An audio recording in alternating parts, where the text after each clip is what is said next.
Well, hello there. I'm Jenna with Books Love Jenna, as in those books, they just love her.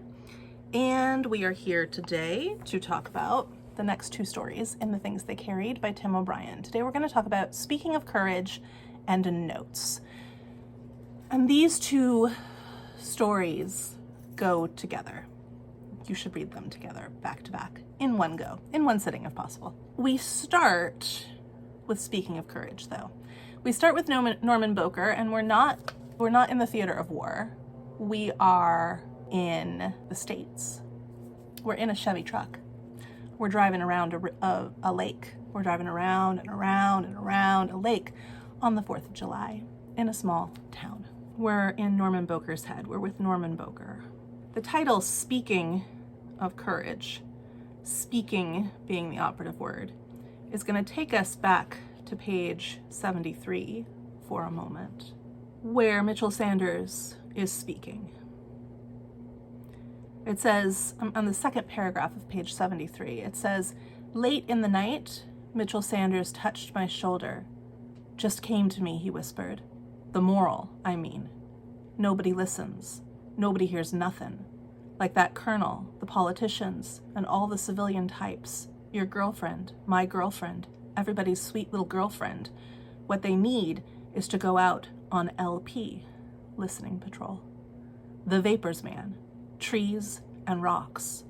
You've got to listen to your enemy."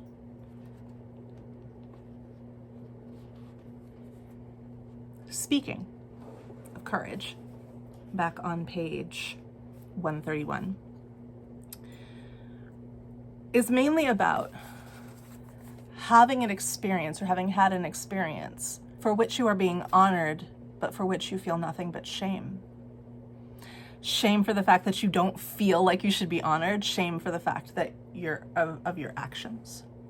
What was the shape of the hole in the face of the man I killed? Not that I killed, but in the story, the man I killed. What was the shape of the hole? It was a star-shaped hole. It was a star-shaped hole. And on the 4th of July, Star-Spangled Banner, he's driving around and around and around a lake. It was on the 4th of July, on the Rainy River, that fictional Tim O'Brien made the decision on a lake to go to war, to be a coward and go to war. Speaking of courage, the war was over, and there was no place in particular to go. Norman Boker followed the tar road on its 7-mile loop around the lake. 7 is a very important number.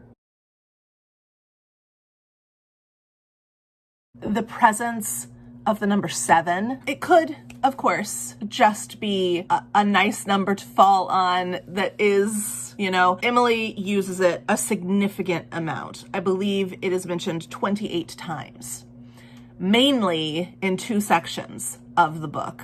One, a dream, and one, a death scene.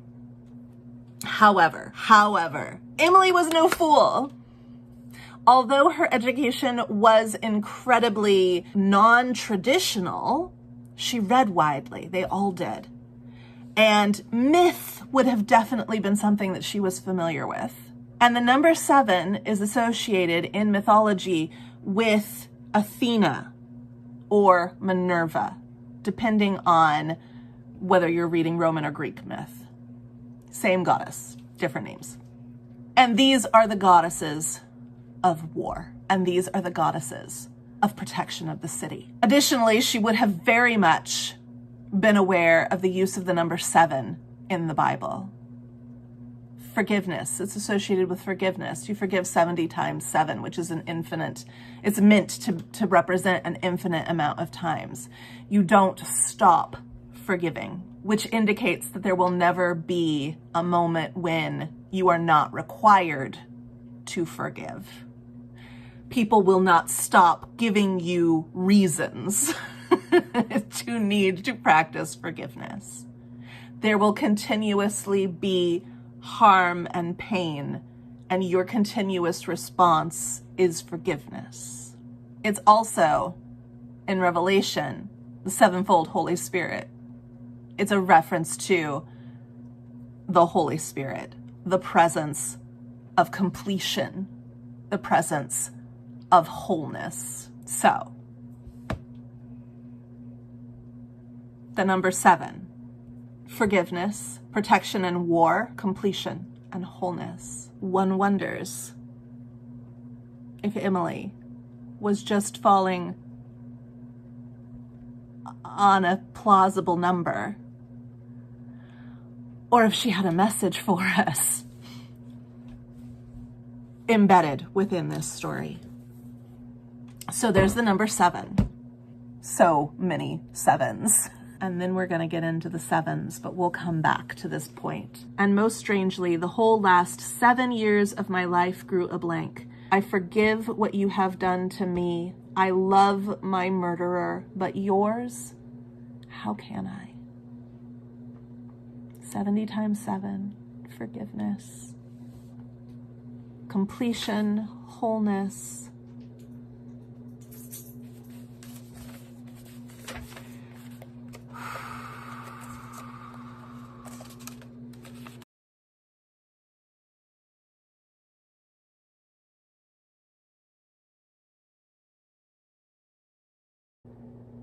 Always, all the time, everywhere.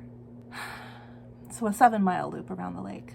Then he started all over again. Now, let's refresh our memory. Who is Norman Boker? We are familiar with so many men, but who is Norman Boker? We're gonna go back to page 34, down at the bottom. Norman Boker was lying on his back one night, watching the stars. Stars?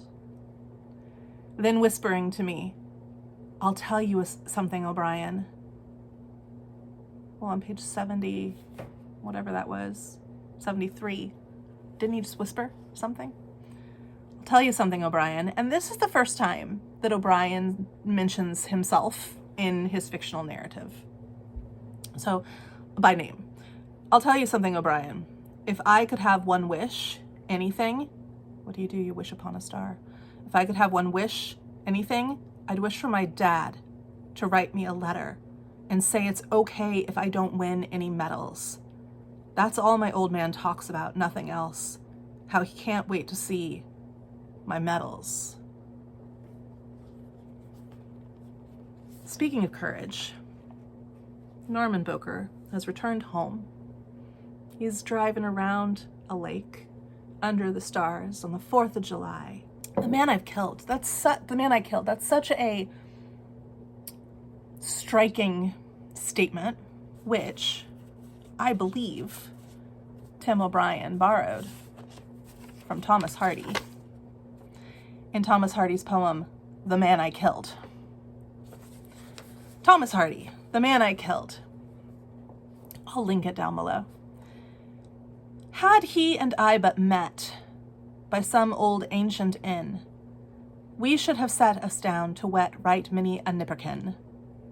But ranged as infantry and staring face to face, I shot at him as he at me and killed him in his place. I shot him dead because he was my foe. Just so. My foe, of course he was. That's clear enough. Although he thought he'd list, perhaps, offhand-like, just as I was out of work, had sold his traps, no other reason why. Yes, quaint and curious war is. You shoot a fellow down you'd treat if met where any bar is, or help to half a crown." The Man I Killed. We've already established that over the course of The Man I Killed, an ambush, that Tim O'Brien is seeing this man progressively as a man. Like, Tim O'Brien shoots him. Well, Tim O'Brien kills him. Fictional Tim O'Brien kills him. And then sits down on the trail. And Kiowa is trying to help him not lose his mind. And the longer he sits there, the more fleshed out he imagines the life of this person who he's killed to be just like him. Just like him. Thomas Hardy, different war. Many decades before, multiple decades before, but still, But still, war is war. And when you do good killing people, sometimes you get a silver star for acts of courage. Courage. I was a coward. I went to war. Here's your star for courage. Okay, and I can't state enough. We're at a lake. We're at a lake. We started at a lake before we went to war, trying to decide, are we going to war? We're at a lake after war, trying to figure out how to say what we need to say to someone who will listen to something they cannot imagine, correctly anyway. On the lake side of the road, where real estate was most valuable, the houses were handsome and set deep in, well kept and brightly painted, with docks jutting out into the lake, and boats moored and covered with canvas, and neat gardens, and sometimes even gardeners, and stone patios with barbecues, spits and grills, and wooden shingles saying who lived where. On the other side of the road to his left, the houses were also handsome, though less expensive and on a smaller scale, and with no docks or boats or gardeners. The road was a sort of boundary between the affluent and the most affluent, and to live on the lake side of the road was one of the few natural privileges in a town of the prairie. The difference between watching the sun set over cornfields or over water. It was a graceful, good-sized lake. Back in high school, at night, he had driven around and around it with Sally Kramer, wondering if she would want to pull into the shelter of Sunset Park, or other times with his friends talking about urgent matters, worrying about the existence of God and theories of causation. Then there had not been a war, but there had always been the lake, which was the town's first cause of existence, a place for immigrant settlers to put down their loads. Before the settlers were the Sioux, and before the Sioux were the vast open prairies, and before the prairies there was only ice. The lake bed had been dug out by the southernmost advance of the Wisconsin Glacier, fed by neither streams nor springs. The lake was often filthy and algaed, relying on fickle prairie rains for replenishment. Still, it was the only important body of water within 40 miles, a source of pride, nice to look at on bright summer days, and later that evening it would color up with fireworks. Now in the late afternoon it lay calm and smooth, a good audience for silence. A 7-mile circumference that could be traveled by slow car in 25 minutes. It was not such a good lake for swimming. Scooch to the end of this chapter, where we will see a submersion. We're going into the water. We see this baptism. We've seen it, and we've seen it, and we've seen it. We've seen it in On the Rainy River. We've seen it in Sweetheart of the Song Trebong. We are going to see it. Yeah, we're gonna see it again in future. We can't stay away from that baptism, but we're gonna go back to page 148, or go forward to page 148. It says on his 12th, 12, also a very important number.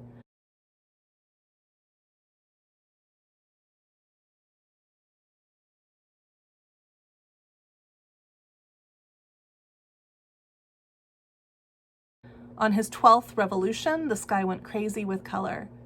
He pulled into Sunset Park and stopped in the shadow of a picnic shelter. After a time, he got out, walked down to the beach, and waded into the lake without undressing.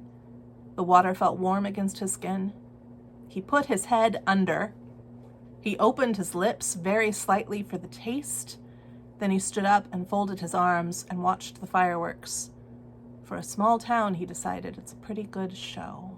Remember the number 12. Remember that Norman has been skirting this. He was one thing before he went to war, then he gets immersed in the theater of war, and then he comes back and he's different, and he goes back into the water to come out something different yet again. He can't go back, but he can be different. And war will change you, and coming home will once again change you. In this we have a foil. We have Max.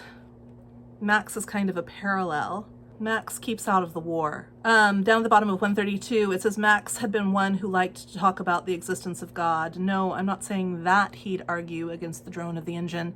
I'm saying it's possible as an idea, even necessary as an idea, a final cause in the whole structure of causation. Now he knew perhaps before the war they'd driven around the lake as friends, but now Max was just an idea. And most of Norman Boker's other friends were living in Des Moines or Sioux City or going to school somewhere or holding down jobs. God is an idea, possible as an idea. Now Max is just an idea. So far away. So far away. Once they had been close, but now they are far away. You can go back to Church. To the story Church. And read a little bit more about God. Is that Norman Boker in there? No, I think that's Henry Dobbins. Yeah. Soldier Jesus. All right. Still moving forward. Max drowns in the lake. That's why he doesn't ever have to go to war. The lake consumes him. His dad wants to throw the baseball with him. His dad's trying to, get in touch with his son, who's now an idea. So far away. Once close, now far. Even if physically close. And on the bottom of page 134, we see, he also runs into Sally, a former girlfriend. We saw her mentioned in the before days when it would be like a 25-minute drive around, and whether or not they would pull off. We saw Sally. But he sees Sally. Sally's now married. And his dad just keeps trying to throw that baseball with him. Oh, so American baseball. And on the bottom of 134, it says if Sally had not been married or if his father were not such a baseball fan, it would have been a good time to talk. The Silver Star, his father might have said. Yes, but I didn't get it. Almost, but not quite.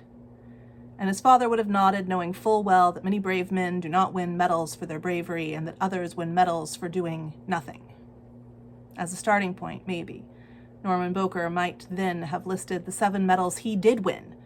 The Combat Infantryman's Badge, the Air Medal, the Army Commendation Medal, the Good Conduct Medal, the Vietnam Campaign Medal, the Bronze Star, and the Purple Heart.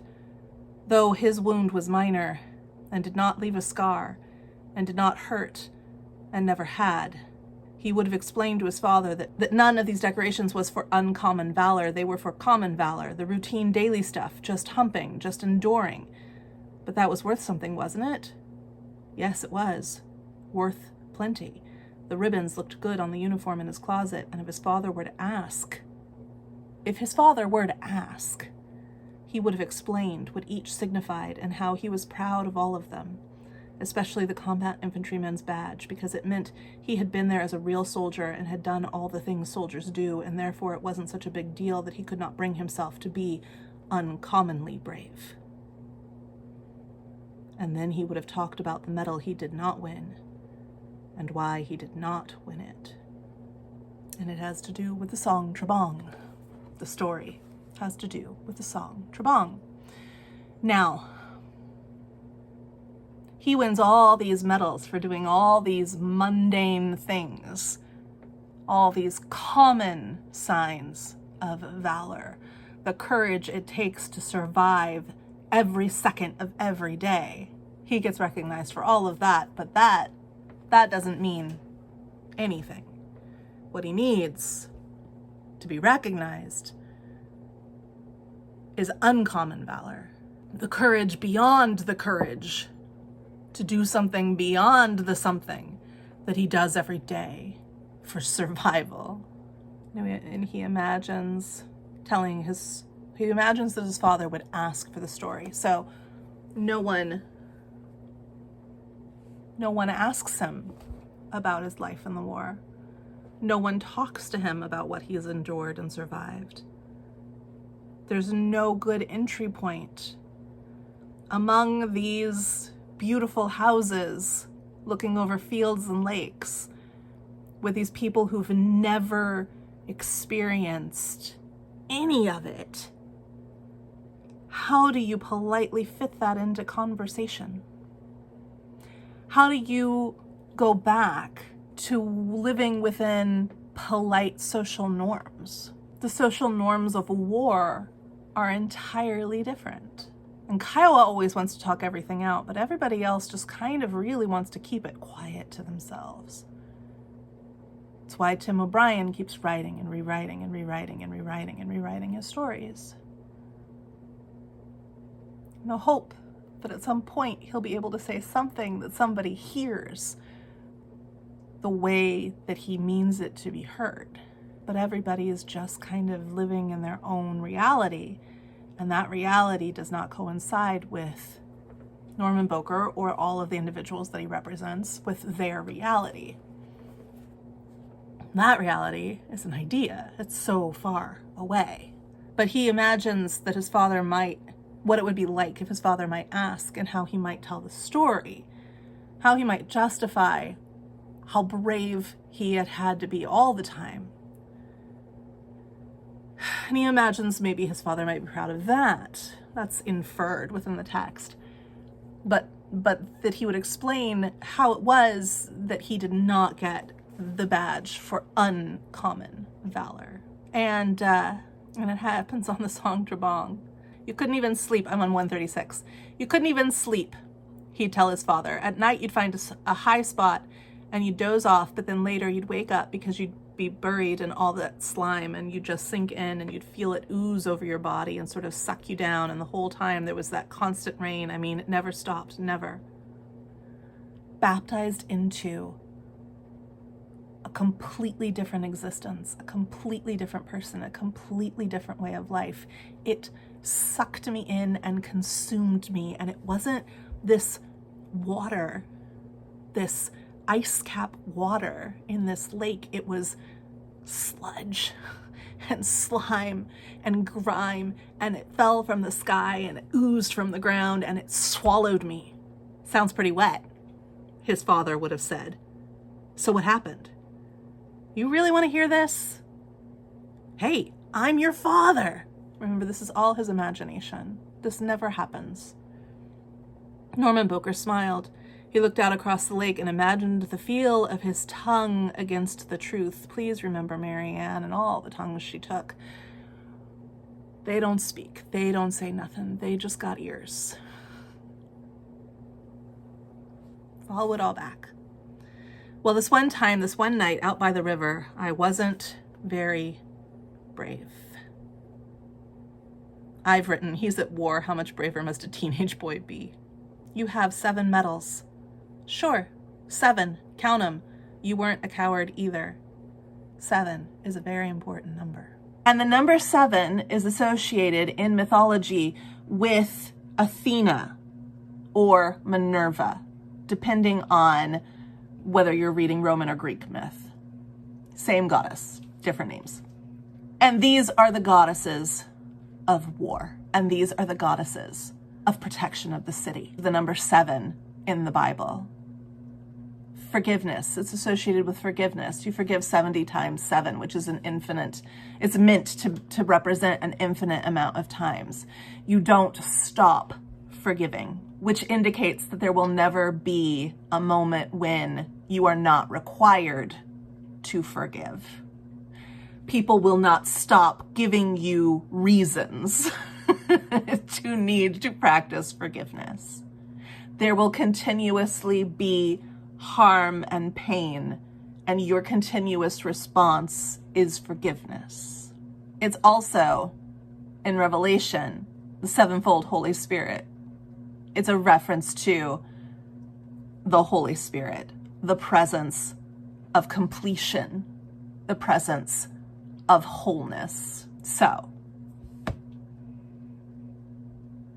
the number 7, forgiveness, protection and war, completion and wholeness. One wonders, 7 is a very important number. If you don't want to say more, I do want to. All right then, slow and sweet. Take your time. Time is really important in this story. Time is really important. It's very precise about the length of things and the distance of things. So pay attention to time in this story, because it's It's a precursor for the idea, which is also very important in this story, of time being an illusion. So just tuck that away for now. Just tuck that away. On 137, so he continues. On 137, it says he drove slowly, no hurry, nowhere to go. Time. Inside the Chevy, the air was cool and oily smelling, and he took pleasure in the steady sound of the engine and the air conditioning, a tour bus filling. I'm skipping some stuff. The town could not talk and would not listen. The town could not talk, no tongues, and would not listen. And would not listen. But the guys don't say zip. They just look at him for a while, sort of funny-like, sort of amazed. And the whole war is right there in that stare. It says everything you can't say. It says, man, you got wax in your ears. It says, poor person, you'll never know. Wrong frequency. You don't even want to hear this. Then they salute and walk away because certain stories you don't ever tell. The town could not talk and would not listen. How'd you like to hear about the war, he might have asked, but the place would only blink and shrug. It had no memory, therefore no guilt. It did not know and did not care to know. But Norman Boker, he knew. He, at 5:55, he decides, 6 o'clock tops. What's he deciding?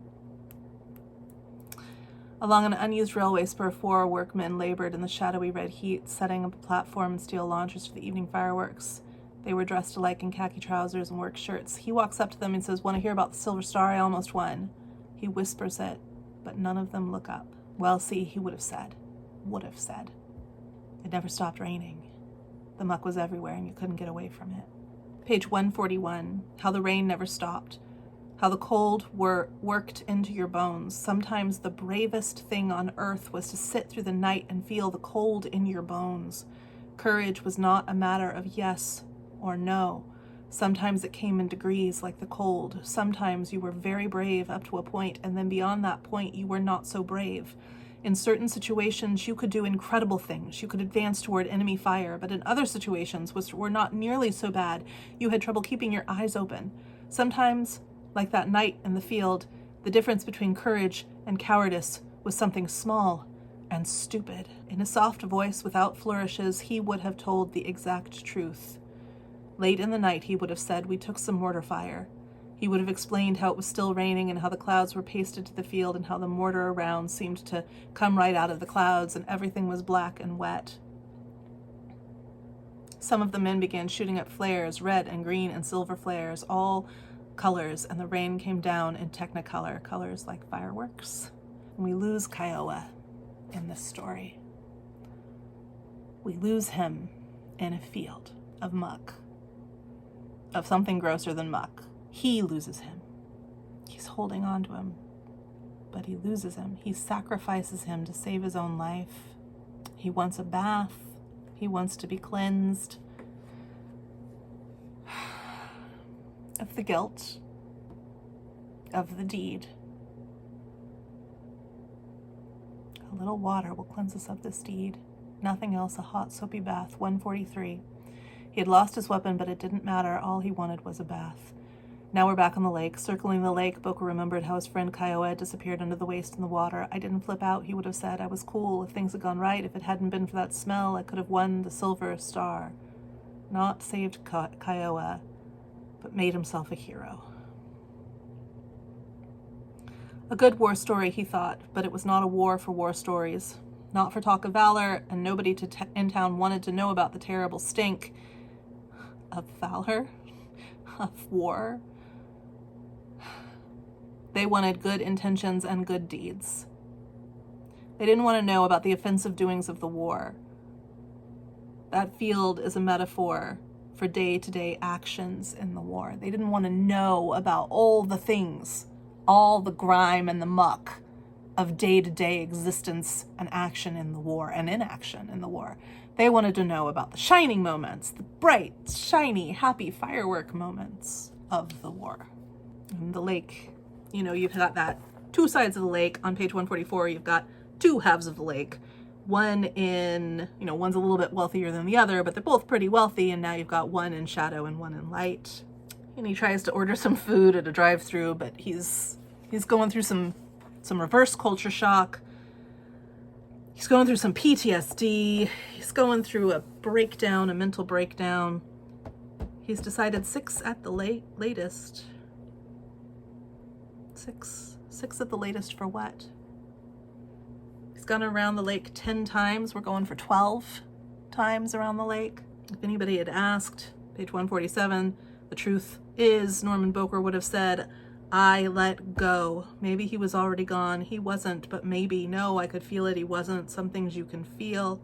And his father would have been quiet for a while. Well, anyone, there's still the 7 medals, I suppose. 7 honeys. Right. And on his 12th revolution, he gets out and he goes into the water. Okay, notes. Notes is very different in style. Maybe go back to style. Notes is very different in style. It reads more like an article. And there are some confessions. We have to remember true war stories have some rules. What makes something a true war story? You may want to go back and think about those things. Speaking of Courage was written in 1975 at the suggestion of Norman Boker, who 3 years later hanged himself in the locker room of a YMCA in his hometown in central Iowa. 6 at the latest for what? He's made a decision. In the spring of 1975, near the time of Saigon's final collapse, I received a long, disjointed letter in which Boker described the problem of finding a meaningful use for his life after the war.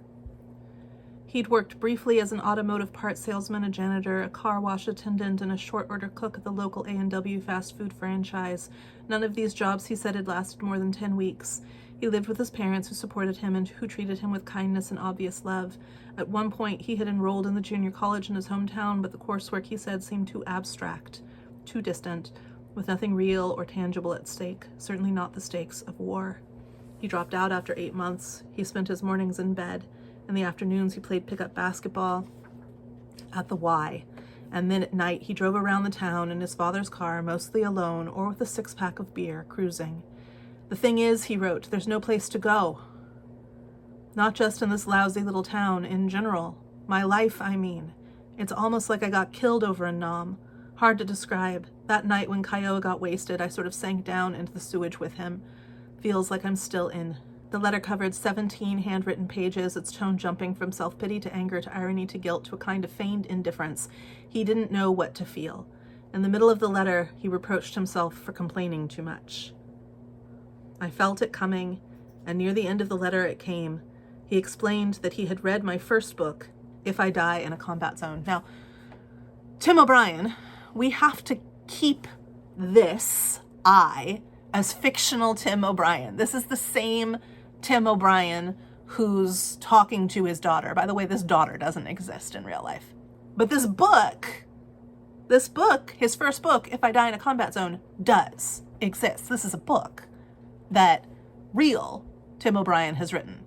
But this is still fictional Tim O'Brien. We're still asking ourselves, what's true? For half a page, he talked about how much the book had meant to him, how he brought back all kinds of memories, the villes and patties and rivers, and how he recognized most of the characters, including himself, even though almost all of the names were changed. And then Boker came straight out with it. What you should do, Tim, is write a story about a guy who feels like he got zapped over in that hole. A guy who can't get his act together and just drives around town all day and can't think of any damn place to go and doesn't know how to get there anyway. This guy wants to talk about it, but he can't. If you want, you can use the stuff in this letter, but not my real name, okay? I'd write it myself, except I can't ever find any words. If you know what I mean, and I can't figure out what exactly to say, Something about the field that night, the way Kiowa just disappeared into the crud. You were there. You can tell it. Norman Boker's letter hit me hard. For years, I had felt a certain smugness about how easily I had made the shift from war to peace. A nice, smooth glide, no flashbacks or midnight sweats. The war was over, after all, and the thing to do was to go on. In ordinary conversation, I never spoke much about the war, certainly not in detail. And yet, ever since my return, I had been talking about it virtually nonstop through my writing. Telling stories seemed a natural, inevitable process like clearing the throat, partly catharsis, partly communication. It was a way of grabbing people by the shirt and explaining how exactly what had happened to me, how I'd allow myself to get dragged into a wrong war, all the mistakes I had made, all the terrible things I had seen and done. For years, I had felt a certain smugness about how easily I had made the shift from war to peace. A nice, smooth glide, no flashbacks or midnight sweats. The war was over, after all, and the thing to do was to go on. In ordinary conversation, I never spoke much about the war. Page 81. What I should do, she'll say, is to put it all behind me and find new stories to tell. I won't say it, but I'll think it. I'll picture Rat Kiley's face, his grief, and I'll think, you dumb woman, because she wasn't listening. It wasn't a war story. It was a love story. But you can't say that. All you can do is to tell it one more time, patiently, adding and subtracting, making up a few things to get at the real truths. No Mitchell Sanders, you tell her. No Lemon. No Rat Kiley. No Trail Junction. No Baby Buffalo. No vines or moss or white blossoms beginning to end, you tell her. It is all made up. Every detail. The mountains and the river, and especially that poor, dumb baby buffalo, which I still haven't brought myself to talk about with you, but we'll get there. We'll get there. None of it happened. None of it. And even if it did happen, if it didn't happen in the mountains, it happened in the little village on the Butnong Peninsula, and it was raining like crazy. Sure sounds wet.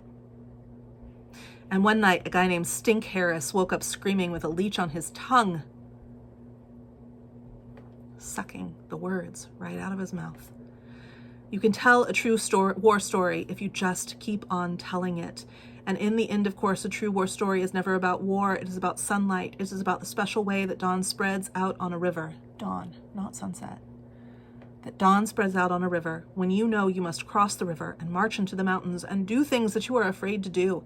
It is about love and memory. It is about sorrow. It is about sisters who never write back and people who never listen. Page 152. By telling stories, you objectify your own experience. You separate it from yourself. You pin down certain truths. You make up others. You start sometimes with an incident that truly happened, like the night in the field, and you carry it forward by inventing incidents that did not, in fact, occur, but that nonetheless help to clarify and explain. He mentions another book that is a real book that he has written, and he explains that the emotional core of Speaking of Courage came directly from Boker's letter, the simple need to talk. That's the emotional core, the simple need to talk. Kiowa always wants to talk it out. Everybody tells him to shut up. But he's like, you got to talk it out. You got to talk it out, man. Kiowa, the one we lose in the field, the one he can't talk about. To provide a dramatic frame, I collapsed events into a single time and place, a car circling a lake on a quiet afternoon in midsummer, using the lake as a nucleus around which the story would orbit. The writing, I'm on 153. The writing went quickly and easily. I drafted the piece in a week or two, fiddled with it for another week, then published it as a separate short story, and almost immediately there was a sense of failure. The details were missing. I had lost the natural counterpoint between the lake and the field. A metaphoric unity was broken. What the piece needed and did not have was the terrible, killing power of that field. I was afraid to speak directly, afraid to remember, and in the end, the piece had been ruined by a failure to tell the full and precise truth about our night in the field. It's not terrible, he wrote me, but you left out Vietnam. Where's Kiowa? Where's the shit? 8 months later, he hanged himself. Norman was a quiet boy, his mother wrote, and I don't suppose he wanted to bother anybody. I'm on the bottom of 154. A decade after his death, I'm hoping that Speaking of Courage makes good on Norman Boker's silence, because when he wrote about it in that previous book, it felt like a failure. And Norman Boker saw that one, but not this one. If this is true. But it's true, whether it happened or not. It's true, whether it happened or not. What is she talking about? It's true, whether it happened or not. A thing can never have happened and be truer than the truth.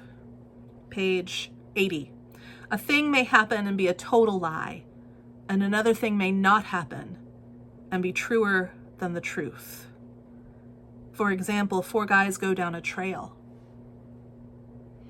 A grenade sails out and one guy jumps on it and takes the blast, but it's a killer grenade and everybody dies anyway.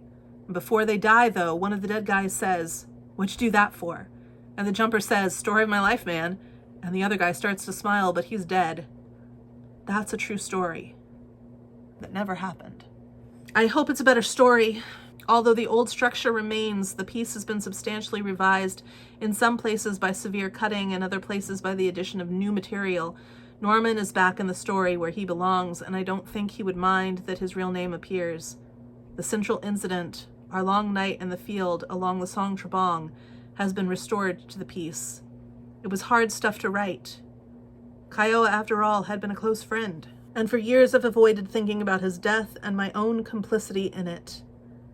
Even here, it's not easy in the interest of truth. However, I want to make it clear that Norman Boker was in no way responsible for what happened to Kiowa. Norman did not experience a failure of nerve that night. He did not freeze up or lose the Silver Star for valor. That part of the story is my own, which sets you up for several questions. Is Kiowa the man he killed? In The Man He Killed, it's a Vietnamese man on a trail, and it's Kiowa that comforts Tim O'Brien through it, tries to get him to talk about it. Kiowa tries to get him to talk about it.